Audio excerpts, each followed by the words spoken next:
ஆண்டவருடைய ஆவி என்மேல் உள்ளது, ஏனெனில் அவர் எனக்கு அருள் பொழிவு செய்துள்ளார். ஏழைகளுக்கு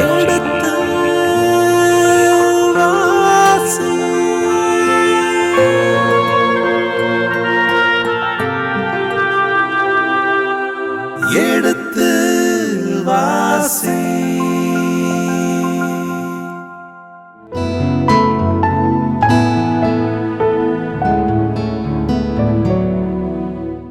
கடந்த பகுதியின் தொடர்ச்சியை இன்று தொடர்கின்றோம். வாருங்கள், இந்த நிகழ்ச்சியை நமக்காக விளக்கங்களோடு தெளிவுபடுத்த இருக்கின்றவர் தந்தை ரேமன் ஜோசப் அவர்களை வரவேற்போம். வணக்கம் தந்தையே. வணக்கம்.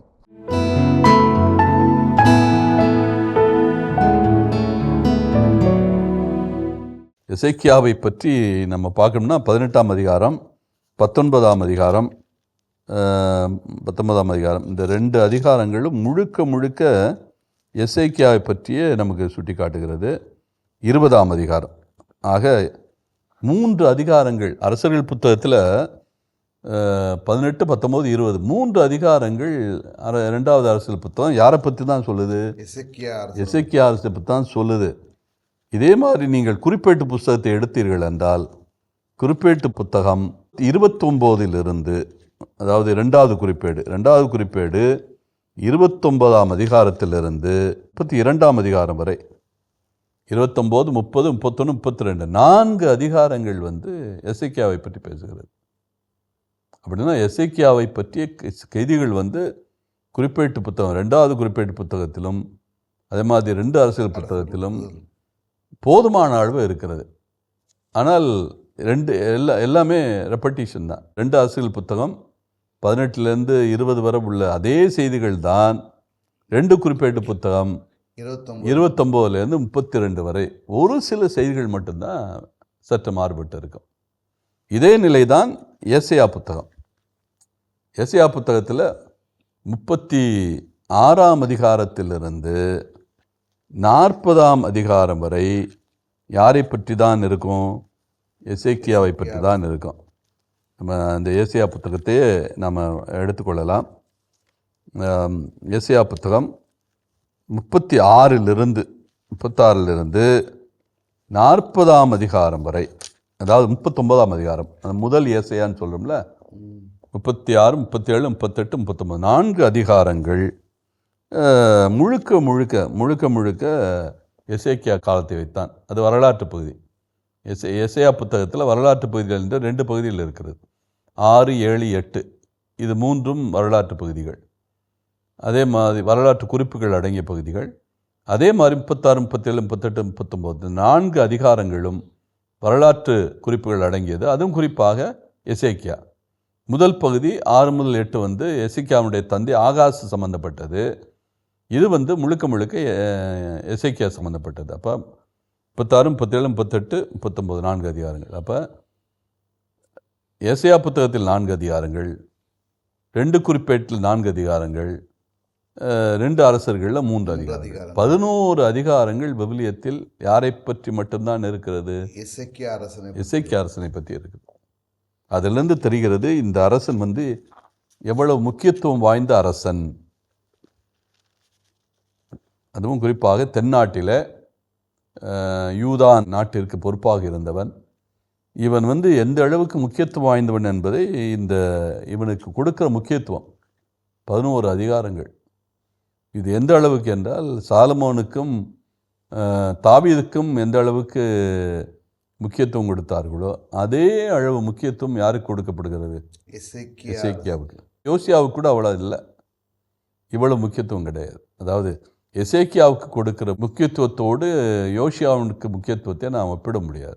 யோசியாவுக்கும் அதிகமான குறிப்புகள் இருக்கிறது. ஆனால் எசேக்கியாவுக்கு முன்னால் யோசியா பிச்சை வாங்கணும். அந்த அளவுக்கு குறைவான செய்திகளே யோசியாவை பற்றி இருக்கிறது. 18ஆம் அதிகாரத்தில் 2வது பகுதிக்கு செல்லலாம். 2வது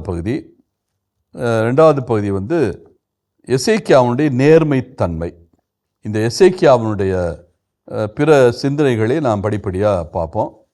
இப்போ அந்த 2வது பகுதி எசேக்கியா அரசனினுடைய நேர்மைத்தன்மை 3 முதல் 6. அவர் தம் தந்தை தாவீதைப் போலவே அனைத்திலும் ஆண்டவர் திருமுன் நேர்மையுடன் நடந்து வந்தார். அவர் தன் தந்தை தாவீதைப் போலவே, தந்தை என்கின்ற போது நேரடியாக அவருடைய தந்தை என்று சொல்வதல்ல, பொதுவாக தாவீதை ஒரு தந்தை முறையில் பார்ப்பது வழக்கம். அரசர்களுக்கெல்லாம் அவர்தான் மாதிரி. அந்த அடிப்படையில் தான் தந்தை என்று பார்க்க வேண்டும். என்றால் எசேக்கியாவுடைய தந்தை யார்? ஆகாஸ். இந்த பயாலஜிக்கல் உடலியல் ரீதியாக தந்தையாக இருக்கிறவர் வந்து ஆகாசு. இவர் வந்து மானசீகமான தந்தை. தாவீது என்கிறவர் உளப்பூர்வமான ஒரு தந்தை என்று தான் நாம் பார்க்க வேண்டியிருக்கிறது. எனவே தாவீதை ஒத்த ஒரு அரசனாக அவர் வாழ்ந்திருக்கிறார். தாவீதுக்கு நிகரான ஒரு அரசனாக வாழ்ந்திருக்கிறார் என்பதைத்தான் இது சுட்டி காட்டுகிறது. தாவீதைப் போலவே அனைத்திலும் ஆண்டவர் திருமுன் நேர்மையுடன் நடந்தார் என்று சொல்லப்பட்டிருக்கிறது. இப்போ நேர்மையாளர், தாவீது வந்து ரொம்ப நேர்மையாளர். அதே மாதிரி தான் எசேக்கியாவும் நேர்மையாளராக பட்டியலிடப்படுகிறார். தொடர்ந்து அவர் தொழுகை மேடுகளை அழித்து நடுக்கற்களை தகர்த்து அசேரா கம்பத்தையும் வெட்டி வீழ்த்தினார். ஆக அவர் செய்த செயல்கள் முக்கியமானது இங்கே பட்டியலிடப்படுகிறது. முதலாவது தொழுகை மேடுகளை அழித்தார். தொழுகை மேடுகள் என்பது நான் ஏற்கனவே சுட்டி காட்டியிருக்கிறேன். கிதரோன் பள்ளத்தாக்கில் நிறைய தொழுகை மேடுகள் இருக்கிறது. தொழுகை மேடுகள்லாம் பலி ஒப்பு கொடுக்கப்பட்டன. அந்த தொழுகை மேடுகள் வந்து வழக்கமாக மலை உச்சிகளில் இருக்கும். மலை உச்சிகளில் ஒரு உயரமான மலைகளிலே மிக உயரமான இடத்தில் வந்து தொழுகை மேடுகள் அமைக்கப்படும். அங்கே வந்து பலி ஒப்பு கொடுக்கப்படும். ஆனால் அதுபோக இந்த தொழுகை மேடுகள் வந்து கிதரோன் பள்ளத்தாக்கிலும் இருந்தது. அந்த தொழுகை மேடுகளில் தான் நான் ஏற்கனவே சுட்டி காட்டியபடி குழந்தைகள் பலி கொடுக்கப்பட்டார்கள். இந்த தொழுகை மேடுகளை பற்றிய குறிப்பு தான் இங்கே வருகிறது. தொழுகை மேடுகளை அழித்து நடுகற்களை தகர்த்து. நடுகற்கள் என்றால் என்ன? நடுகற்கள் என்பது அந்த இஸ்ராயேல் மக்கள் வைத்த அந்த பில்லர்ஸ், ஸ்டோன் பில்லர்ஸ், அசரேவுக்கும் அதே மாதிரி பாகாலுக்கும். அசரேவுக்கு வந்து மரத்தூண் வைப்பார்கள், பாகாலுக்கு கல்தூண். எனவே இந்த கல்தூணைத்தான் இது வந்து சுட்டி காட்டுகிறது. அந்த கல்தூண் வழிபாடு, அந்த கல்தூணையும் அவர் என்ன பண்ணுறாரு? உடைத்து போடுகிறார். நடுகற்களை தகர்த்து அப்புறம் அசேரா கம்பத்தையும் வெட்டி வீழ்த்தினார். அஷரே கம்பத்தையும் வெட்டி வீழ்த்தினார். அஷரே என்பது பெண் தெய்வம். எனவே அந்த பெண் தெய்வத்தினுடைய அந்த மரக்கம்பத்தையும் அவர் வந்து வெட்டி வீழ்த்தினார். மோசேயால் செய்து வைக்கப்பட்ட வெண்கல பாம்பு சிலையையும் உடைத்தெறிந்தார். மோசேயால் செய்து வைக்கப்பட்ட வெண்கல பாம்பு சிலை நமக்கு தெரியும். 21ஆம் அதிகாரம் இந்த எண்ணிக்கை நூல். அதில் வந்து விளக்கமாக வெண்கல கம்பத்தை பற்றி சொல்லும். நச்சு பாம்பினால் கடிக்கப்பட்டவர் எல்லாரும் இறந்து விடுவார்கள். அவர்களில் யார் யார் இந்த வெண்கல பாம்பு சிலையை பார்த்தார்களோ, அந்த தூணை பார்த்தார்களோ, அத்தனை பேரும் மீண்டும் உயிர் பெற்றார்கள் என்று வரலாறு இருக்கிறது. எனவே அந்த வெண்கல பாம்பை உடைத்தெறிகிறார். ஏனெனில் இஸ்ராயல் மக்கள் அதற்கு தூவம் காட்டி வந்தார்கள். பிற்காலத்தில் அதை வந்து கடவுளாக வழிபடுகின்ற அந்த நிலைகள். அதற்கு பேர் வந்து நெக்குஸ்தான் என்று அழைக்கப்பட்டு வந்தது. நெக்குஸ்தான் என்பது இந்த வெண்கல பாம்பினுடைய அந்த உருவம்தான். எனவே அந்த நெக்குஸ்தான் என்பதும் அழைக்கப்பட்டது. அந்த நெக்குஸ்தானையும் அவர் வந்து முழுவதுமாக உடைத்து போட்டார். ஆக அவர் என்னென்ன செய்தார் என்பதைத்தான் இங்கே சுட்டி காட்டுகிறார்கள். அதாவது அவர் நேர்மையோடு வாழ்ந்தது மட்டுமல்ல, நேர்மைக்குரிய காரியங்களையும் அவர் செய்தார். எந்த விதத்தில் அவர் நேர்மையாக இருந்தார்? எதெல்லாம் யாவேக்கு புறம்பாக இருந்ததோ அத்தனையும் அவர் புரட்டி போட்டார், அத்தனையும் அவர் வேறறுத்தார் என்கிற அந்த சிந்தனையில்தான் 3-6 வசனங்கள். அவர் நேர்மையாளராக இருந்தால் தொழுகை மேடுகளை அழித்தார், நடுகற்களை தகர்த்தார், அசரிய கம்பங்களை வெட்டி வீழ்த்தினார். மோய்சேயால் செய்து வைக்கப்பட்ட வெண்கல பாம்பு சிலையையும் உடைத்தெறிந்தார். அதனால் அந்த நெகுசான் என்பது தூவம் காட்டியதை நிறுத்தினார். 5வது, அவர் இஸ்ரேலின் கடவுளாகிய ஆண்டவரில் முழு நம்பிக்கை வைத்திருந்தார். அவருக்கு முன்னோ அவருக்கு பின்னோ இருந்த யூதாவின் அரசர் அனைவருக்குள்ளும் அவரைப் போல் வேறு எவரும் இருந்ததில்லை. 5ஆம் வசனம் அவர் இஸ்ரேலின் கடவுளாகிய ஆண்டவரில் முழு நம்பிக்கை வைத்திருந்தார். இப்போ எசேக்கியாவுடைய அந்த நம்பகத்தன்மை அதான். மற்ற அரசர்கள் கூட யூதா அரசர்களாக இருந்தாலும், அது குறிப்பாக எசேக்கியாவுடைய தந்தை ஆகாஸை பொறுத்த மட்டில் தென்னாட்டு அரசர்களில் ஒரு வேறுபட்ட மனிதன். அவனை பொறுத்த மட்டில் ஆட்சி என்பதுதான் அவனுக்கு அவசியம். அந்த ஆட்சியாளன் எப்படி இருக்க வேண்டும் என்கிற அந்த நியதி கிடையாது. ஆனால் எசேக்கியா அப்படி அல்ல. ஆட்சியாளனாக எப்படி இருக்கணுமோ அப்படி வாழணும் அப்படிங்கிற ஒரு எண்ணம் கொண்டவர். ஆகாசுக்கும் உள்ள வித்தியாசம் மலைக்கும் மடுவுக்கும் உள்ள வேறுபாடு. அந்த அடிப்படையில் தான் நாம் இந்த வசனத்தை பார்க்க வேண்டியிருக்கிறது. இவன் முழுவதுமாக கடவுளை நம்பியிருந்தார். அவருக்கு முன்னோ அவருக்கு பின்னோ இருந்த யூதாவின் அரசர் அனைவருக்குள்ளும் அவரை போல் வேறு எவரும் இருந்ததில்லை. இப்போ எசேக்கியா அரசனுக்கு எந்த அளவுக்கு அவங்க புகழாரம் சூட்டுகிறார்கள், முக்கியத்துவம் கொடுக்கிறார்கள். எந்த விதத்திலும் யாரையும் அண்டியோ நம்பியோ அவன் இருக்கவில்லை. தொடர்ந்து அவர் ஆண்டவர் மீது பற்றுக்கொண்டு அவரிடமிருந்து விலகாமல் ஆண்டவர் மோசேக்கு இட்ட கட்டளைகளை பின்பற்றினார். அப்போ இவரை போல யாரும் இல்லை. அதற்கு காரணம் என்னவென்றால், இவரை ஏன் நேர்மையாளர் அப்படின்னு நம்ம சொல்கிறோம்னா, அவர் ஆண்டவர் மீது பற்றுக்கொண்டு அவரிடமிருந்து விலகாமல் மோசே இட்ட கட்டளைகளை எல்லாம் அவரை பின்பற்றி வாழ்ந்தார். இப்போ ஒரு கட்டளை ஒரு மனிதன் கொடுக்குறான்னா அந்த கட்டளையை அவனும் கடைபிடிக்கணும். இப்போ கடைபிடித்தால்தான் அந்த கட்டளைக்கு பொருள் இருக்கிறது. இல்லைன்னா அந்த கட்டளைக்கு பொருள் கிடையாது. இப்போ நான் ஒரு கட்டளை போடுறேன்னா அந்த கட்டளையை நானே என்ன பண்ணணும்? கடைபிடிக்க வேண்டும். இப்போ நானே கடைபிடிக்காமல் கட்டளையை போட்டு என்ன பயன்? அந்த நிலையில்தான் நாம் இந்த எசேக்கியாவை பார்க்க வேண்டும். அவன் முழுமையாக யாவையை நம்பியிருந்தது மட்டுமல்ல, அவனுக்கு முன்னோ பின்னோ அவனைப் போல எந்த அரசனும் இல்லை என்ற நிலை மட்டுமல்ல, அவன் முழுமையாக யாவையின் மீது பற்று கொண்டிருந்தான். அவரை விட்டு விலகாமல் மோசேயுடைய கட்டளைகளையும் அவன் பின்பற்றி வந்தான். அப்படின்னா மக்களையும் அவன் பின்பற்ற வைத்திருக்கிறான். அவன் மட்டும் பின்பற்றவில்லை, மக்களையும் பின்பற்ற வைத்திருந்தான் என்கிற அந்த கருத்து தெளிவான கருத்து. அதிகாரம் 18 2 பிரிவுகள் இருக்கிறதா சொன்னோம். அதில் எசேக்கியாவினுடைய ஆட்சியின் தொடக்கம் 1 முதல் 12 வசனங்கள். அதன் பிறகு அசிரியா யூதாவின் மீது போதொடுத்தல் அல்லது அசிரியாவை தாக்குதல். அது 13ஆம் வசனத்திலிருந்து 37 வரை. இப்போ முதல் பகுதியில் எசேக்கியாவினுடைய ஆட்சி தொடக்கத்தில் 2 பகுதிகளை பார்த்துருக்கிறோம். அதாவது எசேக்கியா ஆட்சி பொறுப்பேற்றல் 1 முதல் 2, அதே மாதிரி எசேக்கியாவினுடைய நேர்மைத்தன்மை 3 முதல் 6, 2 பகுதிகள்.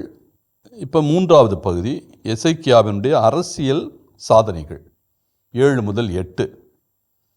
18ஆம் அதிகாரம் 7 முதல் 8, 3வது பகுதி 7வது வசனம். ஆதலால் ஆண்டவரும் அவரோடு இருந்தார், அவர் சென்ற இடமெல்லாம் சிறப்புற்றார். ஆக 7ஆம் வசனத்தினுடைய தொடக்கம் அந்த 6ஆம் வசனத்தினுடைய தொடர்ச்சி தான் இவருடைய சிறப்பு பற்றி பேசுகிறது. எந்த அளவுக்கு எசேக்கியா தன்னுடைய நேர்மைத்தன்மையால் சாதனைகளை செய்ய முடிந்தது என்கிற கருத்து இங்கே இடம்பெறுகிறது. ஆண்டவர் அவரோடு இருந்தார் என்கிற அந்த வார்த்தை ரொம்ப ரொம்ப முக்கியம். ஏனென்றால் நம்ம இதுவரை பார்த்த அரசர்களில் வெகு சிலரே ஆண்டவரோடு ஐக்கியமாக இருந்தார்கள் அல்லது ஆண்டவர் அவர்களோடு இருந்தார் என்ற செய்தியை பார்த்துருக்கிறோம். இப்போ ஏறக்குறைய தாவீது அரசனுக்கு பிறகு சாலமோனுக்கு பிறகு அதே மாதிரி வடநாட்டிலே இருந்த யோசபாத்துக்கு பிறகு இப்போ தான் நாம் இந்த செய்தியை கேட்கிறோம். ஆண்டவர் அவரோடு இருந்தார் என்கிற செய்தி ஒரு நல்ல அரசனுக்கான அறிகுறி. அது யாவே அரசனோடு இருக்கிறார் என்றால் அவன் சிறப்பு மிக்க அரசனாக இருந்திருக்கிறான், சிறப்பான ஆட்சியை அமைத்து தந்திருக்கிறான் என்று பொருள். இதற்குரிய அந்த அடிப்படையில் தான் நாம் முதல் பகுதியையும் 2ஆம் பகுதியையும் பார்த்துருக்கிறோம். அவன் அரசு பொறுப்பேற்றவுடனே என்னென்ன செயல்களை செய்தான். அசரேத்து கம்பங்களை தகர்த்தெறிந்தான், அதே மாதிரி கல் தூண்களை எல்லாம் அவன் உடைத்து போட்டான். நெக்குஸ்தான் என்று அழைக்கப்பட்ட அந்த வெண்கல பாம்பு கம்பத்தையும் உடைத்து போட்டான். இவையெல்லாம் பிற வழிபாட்டு அல்லது பிரதெய்வ வழிபாட்டினுடைய அடையாளங்களாக மாறிப்போயிருந்தன. எனவே அவன் எல்லாவற்றையும் சீர்திருத்தினான். எனவே சீர்திருத்த மன்னன் என்று தான் அவனை சொல்ல வேண்டும். அந்த அடிப்படையில் தான் இப்பொழுது 7ஆம் வசனத்தில் ஆண்டவர் அவரோடு இருந்ததால் தான் எல்லாவற்றையும் செய்ய முடிந்தது. என்றால் இறைவனுடைய திட்டம் அல்லது இறைவனுடைய செயல்பாடு அல்லது இறைவனுடைய திட்டம் தன்னில் செயல்பட அவன் அனுமதிக்கிறான். அதனால் அவன் போகிற இடமெல்லாம் சிறப்பாக இருக்கிறது. அந்த ஒரு சிறப்பு இருந்ததால், அவனுக்கு அந்த ஆற்றல் இருந்ததால் அவன் ஒரு செயலை செய்கிறான். என்ன செயல்? அடுத்து வாசியுங்கள். மேலும் அவர் அசிரிய மன்னனுக்கு எதிராக எழுந்து அவனுக்கு பணிய மறுத்தார். அசிரிய மன்னனுக்கு எதிராக எழுந்து அவனுக்கு பணிய மறுத்தான். இந்த பணிய மறுத்தான் என்பதில் பல உண்மைகள் முடங்கி கிடக்கிறது. இவனுடைய தந்தை அவன் பணிய மறுக்கவில்லை, அவன்தான் அழைத்து வந்தான். ஆகாசு தான் இந்த அசிரிய மன்னர்களை அழைத்து வந்தான். திக்லத் பிளேசர் சும்மாதான் இருந்தான். அவன் நாடுகளை பிடிக்க வேண்டும் என்ற ஆசை இருந்தாலும் இவ்வளவு எளிதாக பிடிக்க முடியும் என்று அவன் நினைத்திருக்க மாட்டான். ஆகாசு போய் அவன்கிட்ட உதவி கோருகிறது வரை அவன் இவ்வளவு பெரிய திட்டத்தோடு இருந்தானா என்பது மிக கேள்விக்குறியாகத்தான் இருந்தது. ஏறக்குறைய கையில் கொண்டு போய் வெண்ணெயை கொடுத்தது போல ஆகிவிட்டது. இவன் தன்னை எதிர்த்து நிற்கிற சிரியா மன்னன் ரேசினையும், அதே மாதிரி ஆகாசை எதிர்த்து நிற்கிற சிரியா மன்னன் ரேசினையும், அதே போல் பெக்கா வடநாட்டு மன்னனாகிய இஸ்ராயல் மன்னனாகிய பெக்கா, இந்த 2 பேரும் முற்றுகையிட்டு விட்டார்கள். 2 பேரும் எப்படியும் ஆகாசை வெளியேற்றிவிட்டு அவனிடத்திலே வேறு மன்னனை, தங்களுக்கு சாதகமான மன்னனை வைத்து தாங்கள் எல்லாரும் சேர்ந்து எகிப்தோடு சேர்ந்து அசிரியாவை எதிர்க்கலாம் என்ற திட்டம். ஆனால் அந்த திட்டங்களை எல்லாம் தவிடுபொடியாக்குகின்ற நிலையில் இந்த ஆகாஸ் என்ன பண்ணுறான்? அசிரியாவினுடைய காலில் போய் விழுந்துடுறான். விழுந்து நீ எனக்கு ஆபத்து பந்தனாகப்பா, என்னை காப்பாற்று என்று சொல்லி அவனை அழைத்து வருகிறான். அவன் அழைத்து வந்தனால தான் என்ன ஆகிறது? சிரியா வீழ்ந்து போகிறது, வடநாடு வீழ்ந்து போகிறது, ஆகாசு தப்பித்து கொள்கிறான். இருந்தாலும் அதற்கான விலையை ஆகாசு கொடுக்க வேண்டியிருந்தது, கப்பம் கட்ட வேண்டியிருந்தது. அதனால் இவன் பெரிய சுதந்திரம் பெற்ற அரசனாக வாழ்ந்தான் என்றெல்லாம் சொல்ல முடியாது. அசிரிய மன்னர்களுக்கு ஒவ்வொரு ஆண்டும் அவன் கப்பம் கட்டி கொண்டிருந்தான். ஒருவேளை இந்த பணியை மறுத்தான் என்கிற சொல்லிலே எசேக்கியா ஆகாசுக்கு பிறகு பொறுப்பேற்ற பிறகு கப்பம் கட்டுவதை நிறுத்தி இருக்கலாம் என்கிறது சிந்தனை இருக்கிறது. அப்படிப்பட்ட சிந்தனைகளை சொல்லுகிற விவிலிய பேரறிஞர்களும் உண்டு. அவன் கப்பம் கட்டுவதை நிறுத்தினான். கப்பம் கட்டுவதை நிறுத்தினான் என்பதை விட ஒருவேளை அவனுடைய கருவூலங்களிலும் அதே போல் ஆலயத்திலும் கோவிலிலும் வறட்சி ஏற்பட்டு இருக்கலாம். பொன் வெள்ளிகளுக்கான வறட்சி ஏற்பட்டு இருக்கலாம். இனிமேல் எதற்கு நாம் கட்ட வேண்டும் என்கிற ஒரு தைரியம் இருந்திருக்க வேண்டும். அத்தோடு அவனுடைய தந்தைக்கு எதிர்நிலையில் அவன் முடிவை எடுக்கிறான். அவன் எகிப்தினுடைய சார்பாளனாக மாறி இருக்கக்கூடும். எகிப்தினுடைய உதவியே அவன் நாடி இருக்க வேண்டும். பின்னால் அதற்கான விடை கிடைக்கும். எனவே இது கூட அவனுடைய இந்த தைரியத்திற்கு, அவனுடைய அந்த முழுமையான அசிரியாவுக்கான எதிர்ப்பு நிலைப்பாட்டுக்கு காரணமாக இருக்கலாம். எகிப்து நமக்கு துணை நிற்கின்ற போது நாம் எதற்கு அசிரியாவை நாட வேண்டும்? அசிரியாவுக்கு ஏன் நாம் பணம் கொடுக்க வேண்டும் அல்லது பொருளை கொண்டு போய் தானமாக கொடுக்க வேண்டும் என்கிற அந்த நிலைப்பாட்டை இவன் எடுத்திருக்கலாம். அந்த அடிப்படையில் தான் இங்கே அசிரிய மன்னனுக்கு அவன் எதிர்த்து எழுந்து அவனுக்கு பணிய மறுத்தான் என்கிற அந்த வாக்கியத்தை நாம் புரிந்து கொள்ள முடியும். அதுக்கடுத்து 8வது வசனம். அவர் பெலிஸ்தியரை காசா வரையும் அதன் எல்லை பகுதி வரையும் காவல் மாடம் முதல் அரண்சூழ் நகர் வரையும் விரட்டியடித்தான். பெலிஸ்தியரை காசா வரை, காசா என்பது பெலிஸ்தியருடைய நகரம். பெலிஸ்தியர்கள் யூதாவினுடைய எல்லைப்பகுதியில் அவர்கள் வாழ்கிறவர்கள். அதுவும் குறிப்பாக மேற்கு எல்லைப்பகுதி, மேற்கு எல்லைப்பகுதி முழுவதும், கடற்கரை முழுவதும் அவங்க தான், மத்திய தரைக்கடல் முழுவதுமே அவர்களுடைய ஆக்கிரமிப்பில் தான் இருக்குது. ஒரு நீண்ட நெடும் பகுதி மத்திய தரைக்கடல் பகுதி. அதில் கீழே சீனாய் மலை உச்சத்திலிருந்து மேலே இந்த லெபனான் மலைகள் வரை இவர்களுடைய ஏறக்குறைய தீர் சீதோன் நகர் வரை இந்த பிலிஸ்தியர்களுடைய ஆதிக்கத்தில் தான் இருக்கிறது. மத்திய தரைக்கடலில் இஸ்ராயலருக்கு தொடர்பு அதிகம் இல்லை. எல்லா பகுதிகளிலுமே பிலிஸ்தியர்களுடைய கைகளில் இருக்கிறது. எனவே இந்த பிலிஸ்தியர்கள் இவனுக்கு தொல்லை கொடுத்திருக்க வேண்டும். அதனால் அவங்கள காசா வரை விரட்டி அடிக்கிறான், தென்கோடி வரை விரட்டி அடிக்கிறான். அப்படின்னா மத்திய தரைக்கடல் முழுவதும் இவனுடைய ஆக்கிரமிப்பு கொண்டு வரான்னு பொருள். அவர்களுடைய பெரும் நகரங்கள்லாம் இருக்கிறது. அஸ்கெலோன், எக்ரோன், அஷ்டோடு, காசா, காத், இந்த 5 பெருநகரங்கள் இருக்கிறது. அந்த பெருநகரங்களில் காசா தான் கடைக்கோடியில் இருக்கிறது, தென் கடைக்கோடியில் இருக்கிறது, தென்மேற்கே இருக்கிறது. அதுவரை அவன் விரட்டி அடிக்கிறான். என்ன சொல்லப்பட்டு இருக்கிறது என்றால், பெலிஸ்தியரை காசா வரையும் அதன் எல்லைப்பகுதி வரையும், காசாவுடைய எல்லைப்பகுதி வரையும் காவல் மாடம் முதல் அரண்மனை சூழ் நகரம் வரையும் விரட்டி அடித்தான். ஏறக்குறைய அரண்மனைக்குள்ளே கொண்டு போய் விட்டான், காசாவினுடைய அரண்மனைக்குள்ளே கொண்டு போய் விட்டான் என்கிற அந்த சிந்தனை. அந்த அளவுக்கு அவன் வலிமை உடையவனாக இருந்திருக்கிறான். அதனால தான் அவனுடைய அந்த சாதனைகள் இங்கே சுட்டி காட்டப்படுகின்றது. இதன் தொடர்ச்சியை அடுத்த பகுதியிலே தொடர்வோம். அதுவரை இணைந்திருங்கள்.